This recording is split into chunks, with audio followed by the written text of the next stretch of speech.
मांगने की जरूरत नहीं है, आप वो दे देगा। आपके आपके हृदय में क्या है वो जानता है।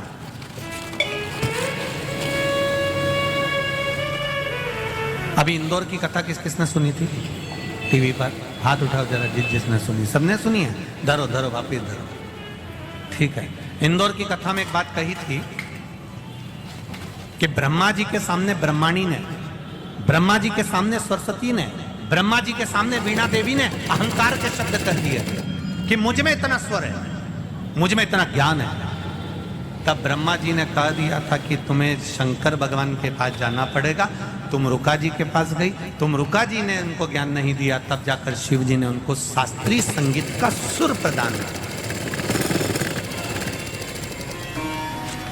जब सरस्वती माता को स्वर दे दिया गया, जब सरस्वती माता को भगवान शंकर ने, नटराज ने सब कुछ दे दिया, तब माता सरस्वती ने नटराज से कहा, भोलेनाथ जी से कहा, मेरे लिए भी तो कोई आज्ञा करो। आपने मुझे इतना दिया है तो मैं गुरु दीक्षा में आपको क्या, मैं आपको क्या प्रदान करूं? ये प्रसंग उस दिन रह गया था। आज अनंग त्रयोदशी के दिन ये प्रसंग वापिस आया है, इसको अच्छे से सुनना। भगवान शंकर जी से, नटराज जी से सरस्वती जी कह रही हैं कि आपने मुझे स्वर दिया, आपने मुझे संगीत दिया, आपने मुझे सब कुछ प्रदान करा। अब मेरा भी तो फर्ज बनता है, मेरा भी तो कोई फर्ज है कि अपने गुरु को कुछ दूं। मैं अपने गुरु को मैं कुछ प्रदान करूं, ये मेरा फर्ज है। क्या दूं मैं आपको? देवादिदेव महादेव ने जो मांगा वो संपूर्ण विश्व के कल्याण के लिए मांगा। क्या मांगा मेरे महादेव ने? मेरे महादेव ने कहा, वीणा देवी, सरस्वती सुनो, जैसे जरासंध और दुर्योधन ने जो मांगा था, भीम के हृदय की बात आपने माता पार्वती को बताई थी। बस मेरे शिवालय में, मेरे मंदिर में, मेरे देवालय में कोई जल चढ़ाने आए या बेलपत्र चढ़ाने आए या भूल से भी मेरी देहली पर चढ़ जाए, उसके मन में क्या चल रहा है आप तुरंत बस नंदी से जाकर कह देना। नंदी मुझे बता देगा। मैं शाम को प्रदोष काल के समय रोज भ्रमण पर जाता हूं, मैं कल्याण कर दूंगा। बस इतने से। अब वीणा देवी सरस्वती का काम क्या है?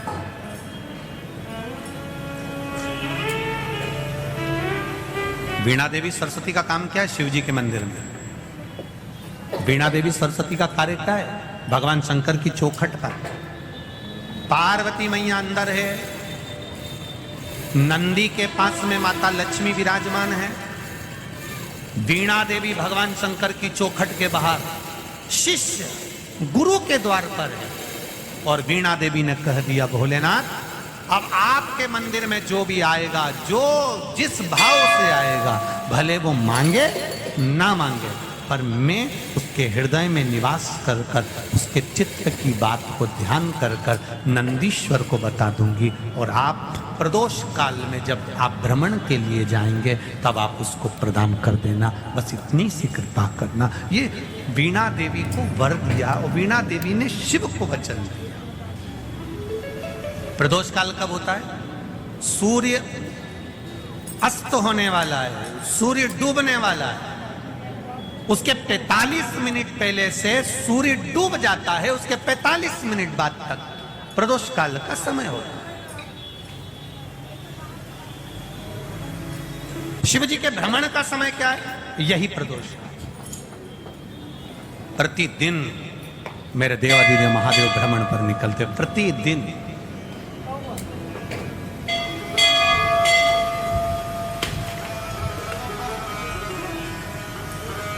प्रदोष काल के समय पर वट वृक्ष के नीचे दिया लगाया जाता है। वट वृक्ष के नीचे लौंग का मात्र भोग रख दिया जाता है।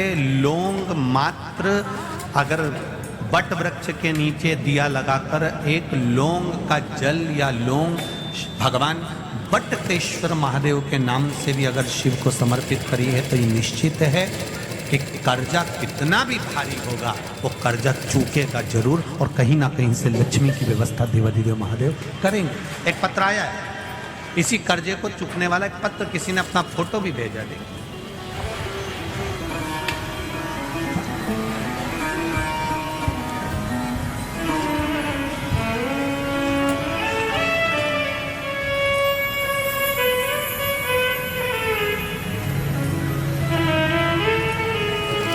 मेरा नाम राजा राम जाधव, पाटिल गांव, औरंगपुर, शिवपुर, शहादा जिला नंदुरबार, महाराष्ट्र से आया हूँ। कहीं बैठे हो तो हाथ हिलाइएगा। आप ही हैं? दोनों हाथ हिला दो ऐसा। श्री शिवाय नमस्तुभ्यम। एक बार फिर से हिलाइए दोनों हाथ। श्री शिवाय नमस्तुभ्यम। महाराष्ट्र नंदुरबार से आया हूँ। मेरा परिवार टीवी के माध्यम से कोरोना काल से कथा सुन रहा है। आपके प्रवचन दिए गए कर्ज मुक्ति का उपाय सुनने के बाद मन में इच्छा जागृत हुई और उपाय करना शुरू किया। आपके कहने से बढ़ के पेड़ के जड़ में बटकेश्वर महादेव के नाम से आपने जो बताया था वैसा की वैसा ही पूजन करना प्रारंभ कर। चावल हल्दी मिलाकर जल छोड़ना, बाबा जी की इच्छा से प्रसाद स्वरूप जैसा आपने वर्णन किया था वैसा ही कर कर वहां से जल लाकर, जिस खेती में, खेती का फोटो भी मैं लगा रहा हूं, जमीन का फोटो लगा रहा हूं, जिस खेती में एक अन्न का दाना नहीं होता था, पूरा कर्जे में डूबता चले गया था, बाबा की कृपा से बाबा ने ऐसी प्रेरणा दी कि हमने उस खेती में बटकेश्वर महादेव का पूजन करने के बाद अभी तक जो फसल लगाते थे वो फसल हटाकर हमने उसमें मिर्ची बो दी। आप बार बार कथा में कहते हो काली मिर्ची काली मिर्ची, तो हमने मिर्ची लगा दी। हमने ये थोड़ी ना कहा था कि तुम मिर्ची लगाओ दादा, हमने मिर्ची बो दी। और बाबा की कृपा देखिए, बटकेश्वर महादेव का नाम लेकर गया था, इतना कर्जा था कि प्राण जाने की नौबत आ गई थी, पर बटकेश्वर महादेव की कृपा से मिर्ची लगाई और मिर्ची की जो फसल आई उसने मेरा पूरा कर्जा चुका दिया। देवाधिदेव महादेव को नमन करने आया। बाबा की कृपा से खेती तो इतनी है गुरुदेव कि बाबा ने खूब दी है, पर कर्जा भी अपार था जो बाबा ने मेरा चुका दिया। मैं बाबा को नंदुरबार महाराष्ट्र से आकर यहाँ प्रणाम करने आया हूँ। बैठिए। श्री शिवाय नमस्ते। ये शिव है, ये शंकर, ये औघड़ी, ये दयाल। तेरी कृपा बिना ना हिले एक भी अणु, लेते हैं श्वास तेरी कृपा से। बखान क्या करूं मैं राखों के ढेर का, चपटी भभूत में है खजाना। आपसे भी कहना चाहूं, आप जिस भाव से, जिस हृदय से, जिस चित्त से इस पावन शिव महापुराण की कथा को सुन रहे हो, श्रवण कर रहे हो, इस ग्राउंड में बैठकर, इस सुंदर कथा स्थल पर बैठकर लाखों की संख्या में आकर आप इस कथा को श्रवण कर रहे हो, आस्था चैनल पर सुन रहे हो, फेसबुक ग्रुप पर सुन रहे हो, ये विश्वास रखना दिल से सुन रहे हो तो मेरा बाबा देता भी दिल से ही है, खाली नहीं छोड़ता, वो देता है। आप यहां से जब जाएं तब एक बार दिल से उसको नमन कर कर, दिल से कहकर जाना, उसको हृदय से विनय कर कर जाना, निवेदन कर कर जाना, करेगा। बिना मांगे दे देता, बिना रिटर्न बढ़ल बा, बिना मांगे दान, बिना मांगे वो दे रहा। शिव कृपा आप करो, प्रसाद मांगा नहीं जाता। शिव महापुराण की कथा कहती है प्रसाद देने वाला अपना हाथ खुद आगे बढ़ाता है देने के लिए। शंकर भगवान पर जल चढ़ाओ तुम, भले मत मांगो। जिसने हाथ आगे बढ़ाकर शंकर भगवान पर जल चढ़ाया है, मेरा महादेव हाथ आगे बढ़ाकर उसकी झोली भर देता है, ये निश्चित है। राम जी को, भगवान कृष्ण जी को, लड्डू गोपाल जी को, घर में जितने भी देवी देवता हैं उनका जब हम पूजन करते हैं, उनको स्नान कराते हैं, तो आपको हाथ लंबा करने की जरूरत नहीं पड़ती है। वहीं की वहीं आप भगवान को स्नान करा देते हैं, जल चढ़ा देते हैं। पर केवल एक देवाधिदेव महादेव ऐसे होते हैं जिनको जल चढ़ाने के लिए आपको अपना हाथ आगे बढ़ाना पड़ता है। हम जब अपना हाथ आगे बढ़ाते हैं देने के लिए, तो महादेव भी अपना हाथ बढ़ाते हैं सब कुछ लुटाने के लिए। आप उसके बल पर वो प्रदान करता, वो देता। महाराज सरस्वती जी ने मांगा मुझे कुछ वर दीजिए, दे दिया। अब आपसे निवेदन है कि आप बोलिए मैं क्या कर सकती हूं आपके, क्या करूं मैं आप, बस इतना करिएगा। मेरे दरवाजे पर कोई आए, उसके मन की बात मुझे बता दीजिए। प्रसाद लेने वाला और देने वाला दोनों में अंतर होता है।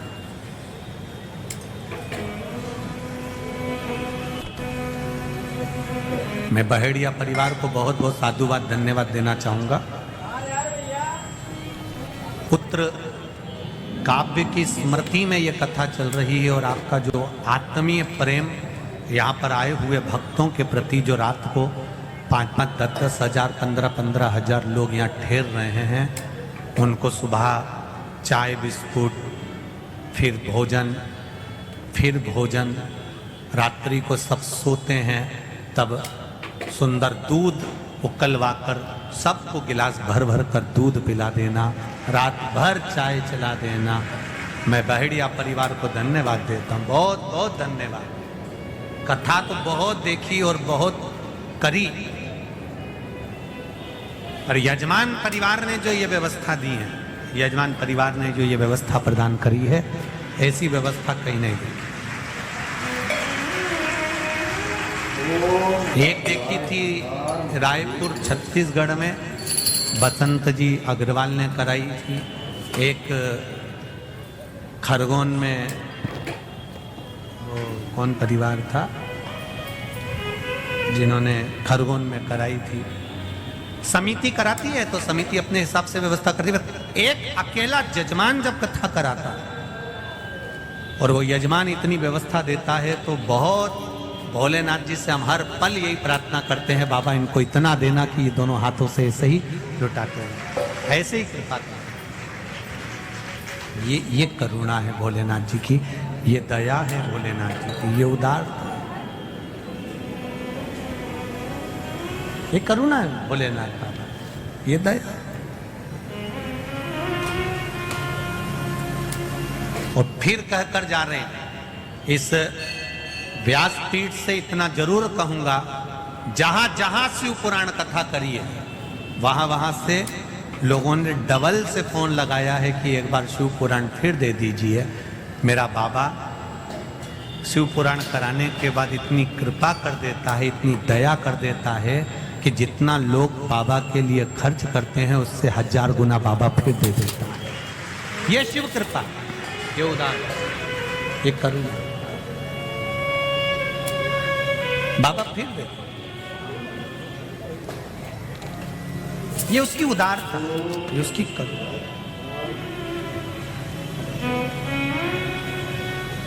महाराज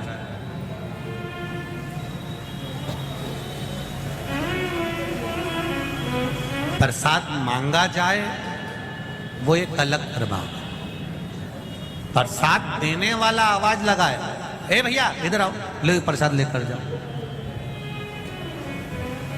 कितना सुंदर कहा है स्कंद पुराण के अंदर। एक बार हमने पहले भी कथा में कहा, शिव महापुराण का एक संवाद की सबसे ज्यादा नरक में कौन जाता है, तो कहा प्रसाद बांटने वाला जाता है। तो लोगों ने पूछा ये कैसे चले जाता है, तो कहा प्रसाद धर्म की जगह पर बंटता है। प्रसाद हमेशा अच्छी जगह पर बंटता है, जहां भगवान का सत्संग हो, भजन हो, कीर्तन हो, मंत्र माला स्मरण हो, कथा भागवत यज्ञ अनुष्ठान हो, मंदिर देवालय हो, प्रसाद वहां बंटता। तो प्रसाद बांटने वाला नरक क्यों चले जाता है, तो कहा प्रसाद बांटने वाला जब प्रसाद बांटने खड़ा होता है, अपना वाला आया तो हाथ इतना बड़ा हो जाता है और पराया आया तो हाथ छोटा हो जाता है, इसलिए वो नरक चले जाता। पर आज इतने समय के बाद प्रसाद शिव महापुराण में एक बात फिर कहने जा रहे हैं। स्कंद पुराण की, पद्म पुराण की, गर्ग संहिता की और शिव महापुराण की एक बात आज आप लोगों को कहने जा रहे हैं जो अभी तक नहीं कही। शिव महापुराण के अंतर्गत कहा प्रसाद देने वाला व्यक्ति जब किसी को बुलाकर अपना हाथ लंबा कर कर प्रसाद देता है, तो वो भगवान विष्णु के बैकुंठ द्वार में, भगवान विष्णु के बैकुंठ में जहां माता लक्ष्मी जी भोजन बनाती है, लक्ष्मी जी भोजन बनाकर रख देती है, परसने का कार्य उसी व्यक्ति को दिया जाता है जो हाथ लंबा कर कर बुलाकर प्रसाद।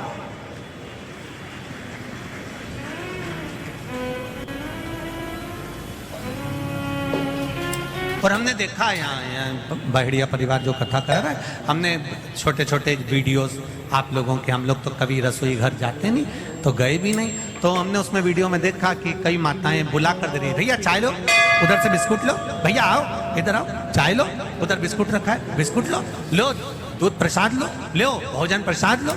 ये बुलाकर जो दे रहे हो, तो हम पूर्ण भरोसे से कर सकते हैं कि बैकुंठ में लक्ष्मी जी तो बनाएगी पर नारायण को भोजन आप ही खिलाओगे, ये निश्चित है, ये विश्वास है, ये जागरूकता।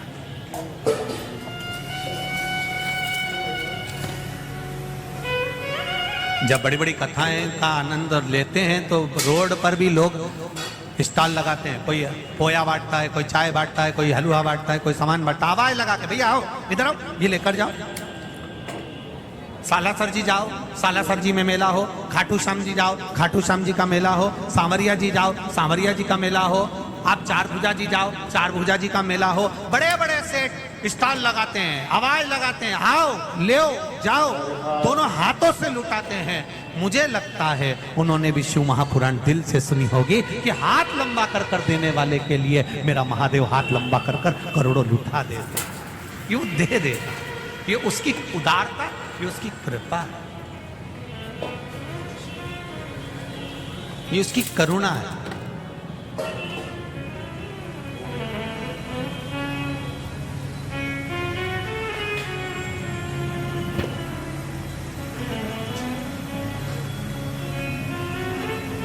और हम भी इस बड़ोदरा से सीख कर जाएंगे बहुत कुछ,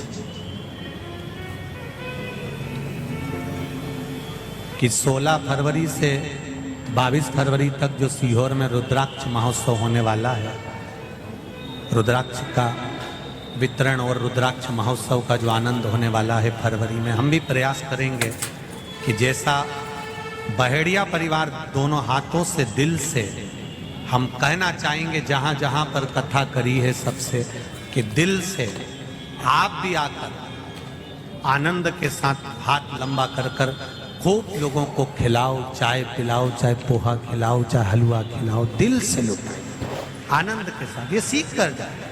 और हम भी पूर्ण आनंद के साथ उस कथा का रस तत्व पूर्व में अति भीड़ होने के कारण बस, परंतु अब की बार व्यवस्थाएं भी उस हिसाब से करें जिससे आप लोगों को रुद्राक्ष अच्छे से प्राप्त हो जाए और उसका आनंद आपके जीवन में मिले। महाराज शिव कथा कह रहे, भगवान देवादिदेव महादेव का चरित्र कह रहा,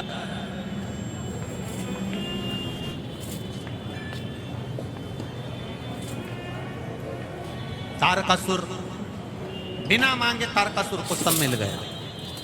देवताओं में हलचल मच गई, सारे देवताओं में हलचल मची तो देवताओं ने विचार करा आखिर क्या हुआ ये सब। तारकासुर का एक नियम था, बट वृक्ष के नीचे तारकासुर भजन करता है, आंवले के वृक्ष के नीचे तारकासुर भजन करता है, पीपल के वृक्ष के नीचे तारकासुर भजन करता है, शमी के वृक्ष के नीचे तारकासुर भजन करता है। ये हमारा सनातन धर्म कहता है।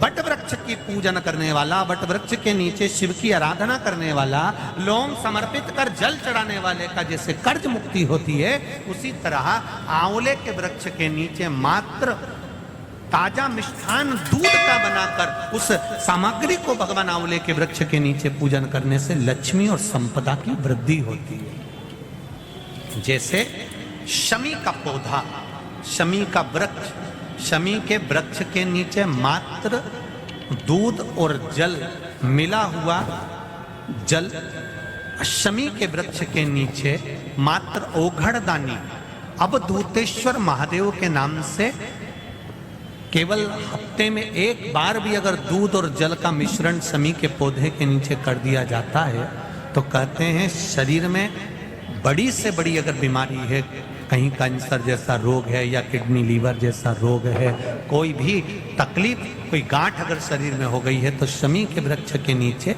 दूध का जल थोड़ा सा हफ्ते में एक बार अवधूतेश्वर महादेव के नाम से समर्पित कर देने से रोग का निवारण होने लगता है, रोग थम जाता है और उस आगे नहीं बढ़ पाता और उसका इलाज चालू हो जाता है, सुख का अनुभव।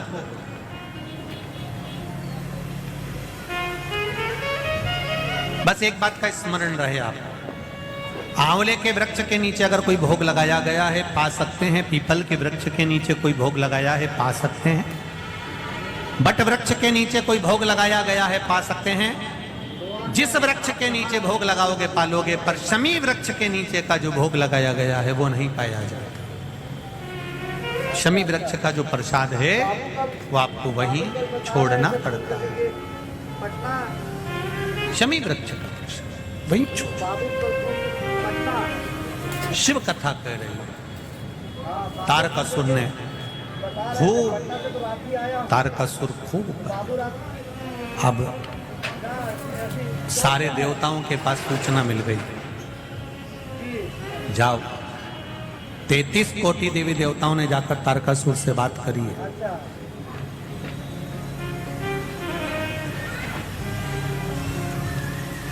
33 कोटि देवी देवताओं ने तारकासुर से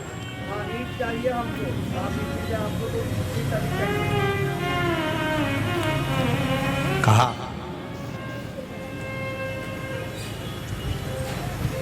आप उपद्रव कर रहे हो, तब साधना करा, भजन करा, कीर्तन करा, सब कुछ आपके पास में है, अभी उपद्रव क्यों करना?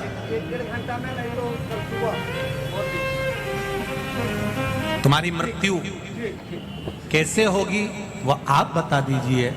तारकासुर ने कहा, मुझे मारने वाला संसार में कोई जन्म नहीं लिया है, मैं मरूंगा नहीं, ये निश्चित है। भगवान नारायण ने पूछा, कोई तो कारण होगा जिससे आपके प्राण छूटेंगे। दुनिया में पहला तारकासुर ऐसा था जिसने अपने मृत्यु होने का भी साधन बता दिया था। रावण ने ये कभी नहीं कहा था कि मेरे को मारने का साधन ये है कि मेरी नाभि में अमृत है। कंस ने नहीं बताया था कि मैं ऐसे मरूंगा, रावण ने नहीं बताया था कि मैं ऐसे मरूंगा, हिरण्यकशिपु ने नहीं बताया था कि मैं ऐसे मरूंगा, हिरण्याक्ष आदि जितने भी असुर हुए इन्होंने कभी नहीं बताया कि मैं ऐसा मरूंगा। केवल शंकर भगवान का एक भक्त तारकासुर ऐसा था जो भगवान नारायण से कह रहे हैं कि मेरे मरने का साधन एक है, मैं मरूंगा तो शंकर भगवान के पुत्र के द्वारा मरूंगा। अब आप शिव जी का ब्याह करा दो और मेरा वध करा दो। अब दुनिया का सबसे कठिन काम है शंकर जी की शादी करना।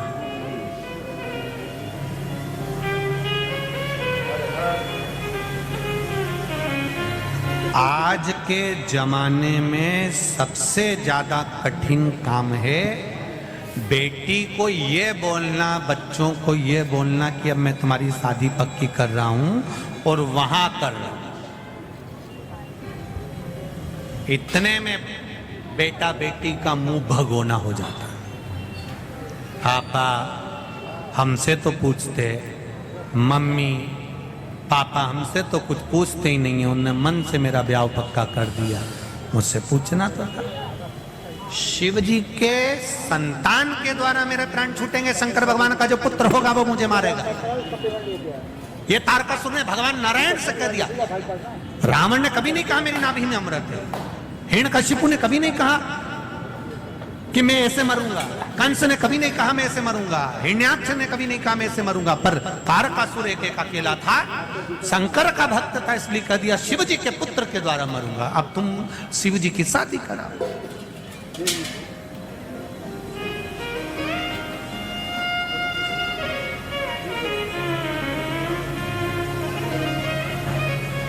तारकासुर से हमारे लोगों ने सीखा, ये सीखा है हमारे लोगों ने, ऐसा नहीं बेटी का ब्याह करना है, बेटे का ब्याह करना, करूंगा पर थोड़ा सा पहले मकान बना लूं, थोड़ा सा मकान का ये काम करवा लूं, इसके बाद बेटी ब्याह का। मतलब तारकासुर का संबोधन ध्यान में है, मरूंगा पर शंकर भगवान के पुत्र के द्वारा मरूंगा।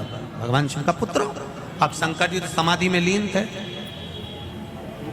कौन मारे इनको? पहले समाधि तोड़ो। अब समाधि को तोड़ने के लिए सारे प्रयास कर लिए, तब आज ही का दिन मार्गशीर्ष शुक्ल पक्ष की त्रयोदशी कामदेव को बुलाया गया। जाओ कामदेव, जाकर समाधि तोड़ो। कामदेव ने तीक्ष्ण तीक्ष्ण बाण चलाया, खूब चलाया, पर शिव जी की समाधि नहीं टूटी। तब समाधि में बैठे हुए देवाधिदेव महादेव को माता सती ने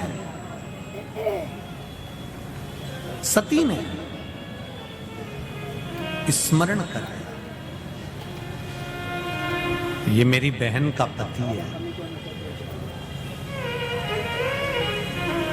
मैं दक्ष प्रजापति की बेटी सती और मेरी बहन है रति, ये रति का पुत्र है, रति का पति है कामदेव। आप मेरे लिए कुछ नहीं करे, कम से कम इनके लिए थोड़ा सा आप नेत्र खोल लीजिए। देवाधिदेव महादेव रिश्तेदारी निभाना जानते थे। दुनिया में केवल एक देवाधिदेव महादेव ऐसे हैं जो अपने संबंध को निभाना जानते हैं, रिश्ता निभाना जानते हैं, संबंध निभाना जानते हैं कि संबंध किसको कहते हैं। शिव जी ने, कामदेव ने नेत्र खोल, जो बाण छोड़ा, शंकर जी का तीसरा नेत्र खुला। खुलते से ही आम के पल्लव में, आम के पल्लव में, आम के वृक्ष के ऊपर, आम के पल्लव पर कामदेव छुप कर बैठे थे।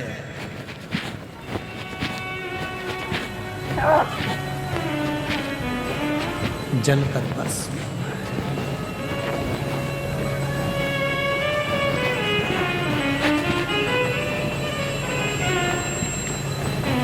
कामदेव ने आम के पल्लव को पकड़ कर रखा था। आम के वृक्ष को, आम के पल्लव को पकड़ कर रखा है कामदेव ने।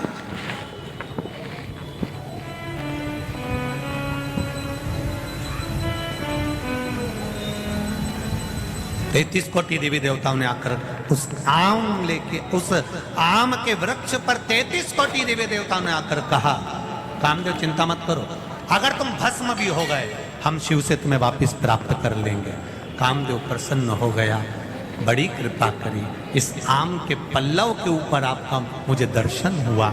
आज भी सनातन हिंदू धर्म के अंदर घर में कोई भी शुभ कार्य होता है तो दरवाजे पर आम की बंदरवाल बांधी जाती है, क्योंकि वो आम की बंदरवाल नहीं होती, 33 कोटि देवी देवता चौखट पर आकर बैठ जाते हैं, और हम जब उस चौखट के अंदर प्रवेश करते हैं या बाहर निकलते हैं तो 33 कोटि देवी देवता हमको आशीर्वाद देते रहते हैं। ये आम के पत्ते की बंदरवाल है। अब इधर गुजरात में बनती कि नहीं बनती हमको नहीं मालूम, बनती है क्या? बनते हैं यहाँ पर आज भी घर में शुभ कार्य होगा, आम के पत्ते लगाए जाएंगे, आम के पत्ते की बंदल बार बांधी जाएगी। विवाह होगा, आम के पत्ते की बंदल बार। आम के पल्लव में कामदेव छुप कर बैठे थे और आम के वृक्ष के ऊपर 33 कोटि देवी देवताओं ने आकर कामदेव को दर्शन दिया था, इसलिए आम के पत्ते की बंदरवल बांधी जाती है। कई लोग कहते हैं आम तो खट्टा होता है, आम तो खटास होती है, फिर इसके पत्ते क्यों लगाए जाते हैं? क्योंकि 33 कोटि देवी देवताओं ने आकर यहाँ दर्शन दिया। आम के पल्लव के ऊपर, आम के वृक्ष के ऊपर देवता पधार कर दर्शन दिया।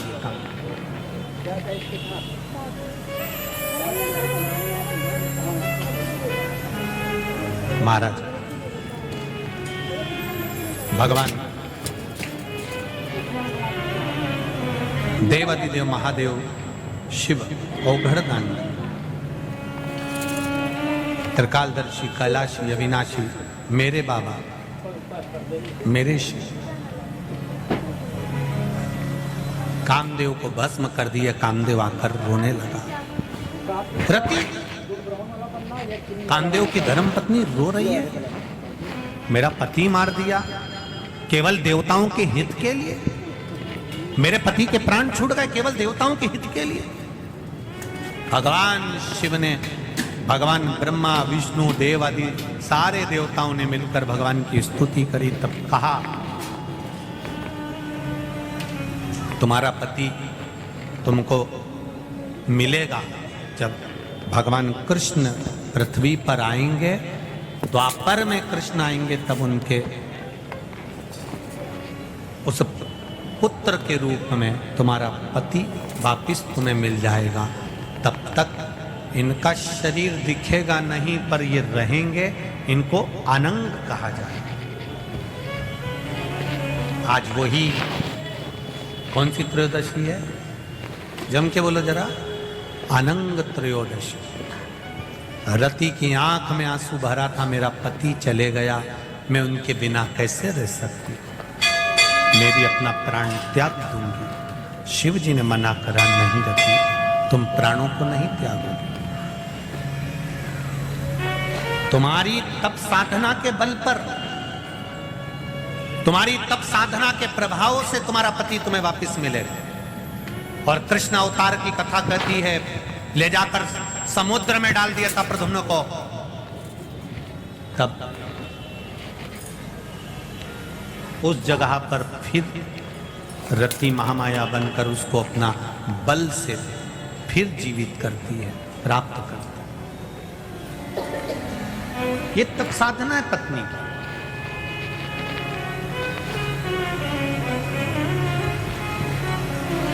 रति ने कहा, एक बार आपकी समाधि तोड़ने से मेरा पति मर गया, उसका अनंग हो गया, उसका शरीर चले गया, भस्म हो गया। आप मुझे कोई दूसरा वर नहीं देंगे? देवादिदेव महादेव ने कहा, मांग रति, तुझे क्या चाहिए? तू सती की छोटी बहन है, तू सती की बहन है, मांग तुझे क्या चाहिए? रति कहती है, एक वर दे दीजिए।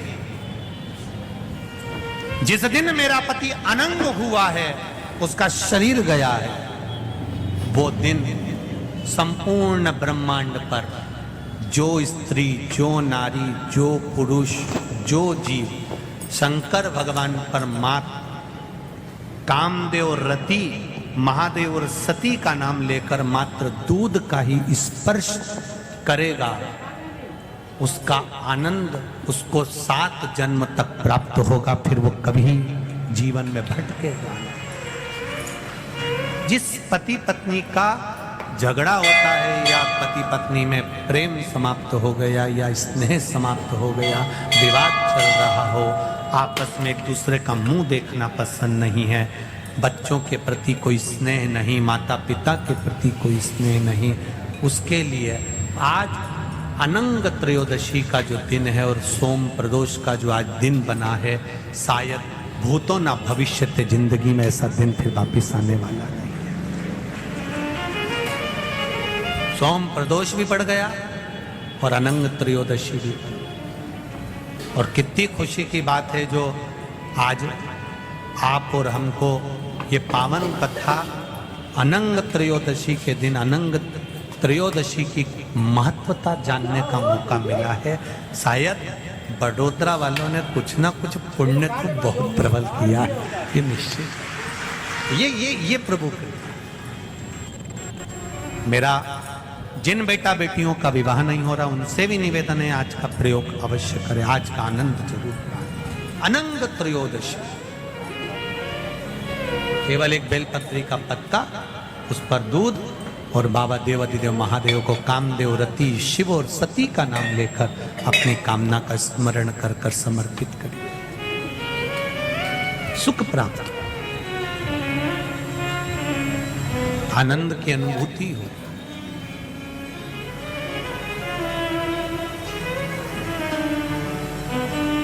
एक आनंद, एक सुख उसके जीवन में प्राप्त हो जाता है।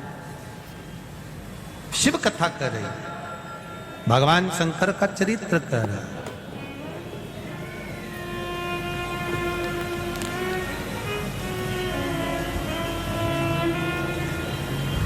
रति रो रही है, शिवजी ने वर दे दिया। अब रति अपनी चित्त वृत्ति को धारण करती है और पति के लिए बहुत इंतजार करती है, बहुत। कहां सतयुग, कहां त्रेता, कहां द्वापर, भ्रमण करती करती करती समय निकाल देती। समय आया, शिव महापुराण की कथा कहती है, सती मैया जो जलकर भस्म हुई थी वो हिमालय राज के घर में मैनावती के गर्भ से पार्वती के रूप में प्रकट हो गई। मैना, धन्या और कला, ये 3 पितरों की लड़कियां हैं, पितरों की बेटियां हैं, पितृलोक में रहती हैं। दुनिया का सबसे सुंदर लोक है पितृलोक। दुनिया का सर्वश्रेष्ठ लोक पितृलोक, जहां से पितर किसी दूसरी जगह जाना नहीं चाहते। कई लोग कहते हैं हमारे पितरों के लिए मुक्ति के लिए हमने ये करा, पितरों के मोक्ष के लिए ये करा, पितरों के मोक्ष के लिए ये करा। पर कोई पितरों से पूछे, रोज पूछे, संसार में भटक रहे हैं तो उनकी मुक्ति केंद्र कारण करिए, आप उपाय करिए। पर पितृलोक में विराजमान है तो उनकी मुक्ति का कोई यत्न मत करिए। क्यों? क्योंकि पितृलोक में पितृ सबसे ज्यादा प्रसन्न रहते हैं। उनसे पूछा जाए तुम्हारी प्रसन्नता का कारण क्या है, तो पितृलोक के पितृ कहते हैं जितनी देर संसार के मनुष्य शिव महापुराण की कथा में बैठते हैं, भले टीवी के सामने सुने, मोबाइल पर सुने, चाहे कथा पंडाल में बैठकर शिव महापुराण की कथा सुने, जितनी देर आप जमीन पर बैठकर आसन लगाकर कथा को श्रवण करते हो, उतनी देर तक भगवान विष्णु अपने घर के पितरों के कंधे पर हाथ रखकर पूरी शिव महापुराण की कथा को सुनते हैं। उतनी देर महादेव की कथा का रस तत्व भगवान नारायण उतनी देर तक हमारे पितरों के कंधे पर हाथ रखते हैं और हाथ रखकर कंधा ठोक ठोक कर कहते, देख तेरे घर के ये सत्कर्म कर रहे हैं, तेरे घर के बच्चे कथा सुन रहे हैं, तेरे घर के बच्चे ने पुण्य कमाया, तेरे घर के बच्चे ने श्री शिवाय नमस्तुभ्यम गाया, तेरे घर के बच्चे ने शिव तत्व को जाना है, तेरे घर के बच्चे ने पुण्य। भगवान नारायण कंधा ठोक ठोक कर आशीर्वाद देते हैं, ये तेरे घर के बच्चे हैं, ये तेरे घर की बहू है, ये तेरे घर के बेटे हैं।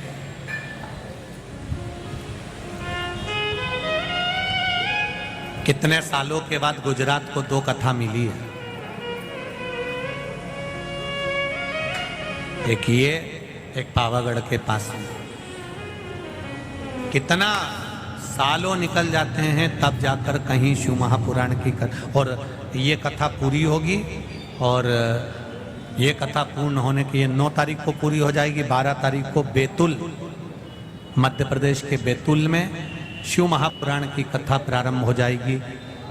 जो बैतूल के पास में ताप्ती, सूर्य नारायण भगवान की बेटी ताप्ती नदी जो बहती है, यमुना जी की बहन जो बहती है, उस यमुना जी की बहन ताप्ती के नाम से माँ ताप्ती शिव महापुराण की कथा श्रवण करने का सौभाग्य बैतूल वालों को मिलेगा। दोपहर में 1 बजे से 4 बजे।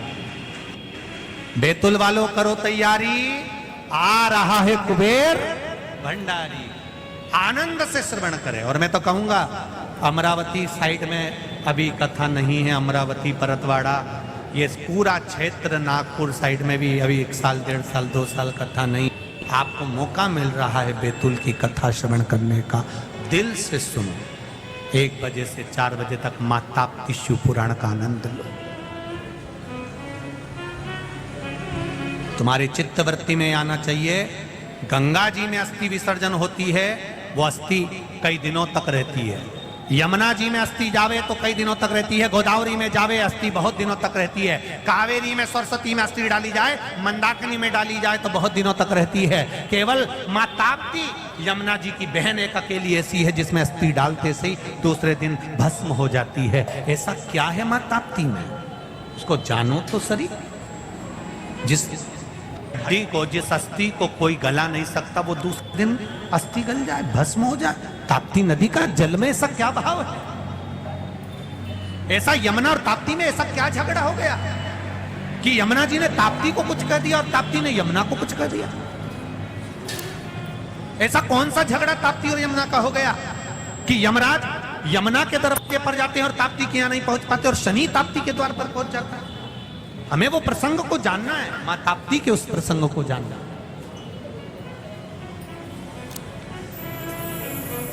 उसको पहचानना है हमें, मां ताप्ती के उस संवादों को। वो बैतूल की कथा में 12 से चालू होगी, उसको श्रवण करे 12 दिसंबर से, आनंद ले। शिव कथा कह रही है, भगवान शंकर का संवाद कर रहा है। पितृलोक में पितृ संतुष्ट हैं, आनंद में। वो कहते हैं अगर मेरे घर के बच्चे सत्संग कर रहे हैं, संकीर्तन कर रहे हैं, तो मैं तो बड़ोदरा वालों को बधाई देना चाहूंगा, बड़े किस्मत वाले हो। हाँ, ये जरूर हो सकता है कि कथा स्थल ग्राउंड, क्योंकि बड़े बड़े कथा होती है, इतनी पब्लिक आती है, इतना ट्रैफिक रहता है, तो ग्राउंड थोड़ा दूर हो सकता है। पर जितने कदम चलकर आप इस शिव महापुराण की कथा तक आए हो, बड़ोदरा वालों, हमारी झोली भी बाबा उतनी ही जोरदार भरने लगा है। ये दिल से सुनो, आनंद से।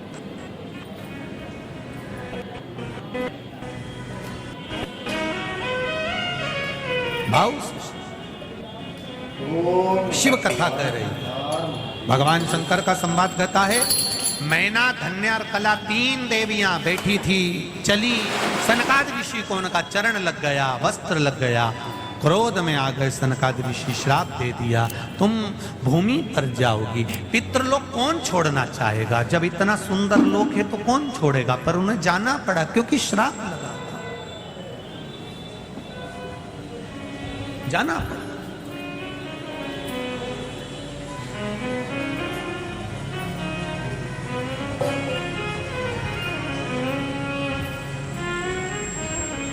एक कथा मालेगांव में भी है, महाराष्ट्र में। कई लोग पूछते हैं गुरुजी 2 मालेगांव, एक अमरावती मालेगांव है, एक नासिक मालेगांव। तो अमरावती मालेगांव में कथा नहीं है, ये नासिक मालेगांव है, उस मालेगांव में कथा। कितनी तारीख है वो? 23 है शायद, 23 दिसंबर है। 23 दिसंबर से वो कथा मालेगांव, नासिक मालेगांव में रहेगी, वो स्मरण रहे। तो अमरावती मालेगांव नहीं है, वो है नासिक मालेगांव, महाराज। धूलिया मालेगांव बोलते हैं, नासिक मालेगांव, धूलिया मालेगांव, नासिक मालेगांव, ऐसा कुछ है। शिव कथा कह रहे हैं, हाँ धूलिया मालेगांव का होगा। शिव महापुराण की कथा कह रही है। 3 देवियां पृथ्वी पर आ गईं, संतों का वर प्राप्त हुआ, तुम्हारी गोद में 3 देवियां खेलेंगी, जगत का कल्याण करेंगी।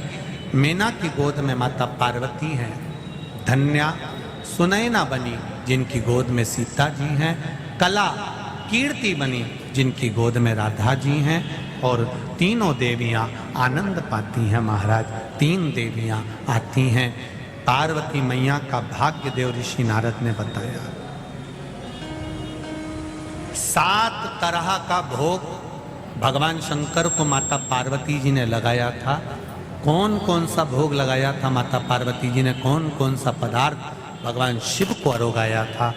कौन सी 7 चीजें भगवान शंकर को चढ़ाई जाती है जिसके चढ़ाने से भगवान पार्वती जी के हो गए तो हमारे भी हो सकते हैं? उस प्रसंग को कल की कथा में लेंगे अपन।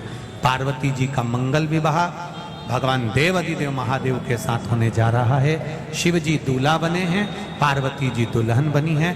माता पार्वती और देवाधिदेव महादेव पधार रहे हैं। जोरदार ताली बजाकर स्वागत करेंगे भगवान शिव और पार्वती जी।